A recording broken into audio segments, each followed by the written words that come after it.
हे आपलं स्वागत। मुख्यमंत्री देवेंद्र फडणवीसांनी कडक इशारा देऊनही मंत्र्यांकडून वादग्रस्त वक्तव्य सुरूच आहेत। मंत्री संजय शिरसाट यांनी वसतिगृहावर बोलताना वादग्रस्त वक्तव्य केलंय।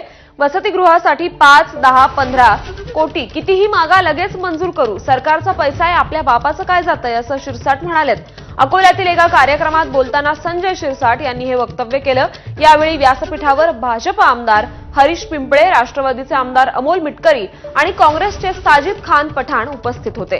शिरसाट यांच्या वक्तव्यानं नव्या वादाला तोंड फुटण्याची शक्यता आहे।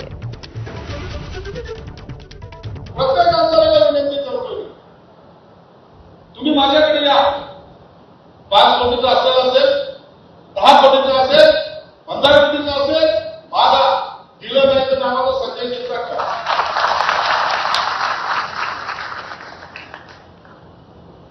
आपल्या बाबत चाललंय का? सरकारचा पैसा वापरायचा कसं एवढी अक्कल आपण करायची, बाजार करायचं। राज्यमंत्री मेघना बोर्डीकरांनी भर कार्यक्रमात ग्रामसेवकाला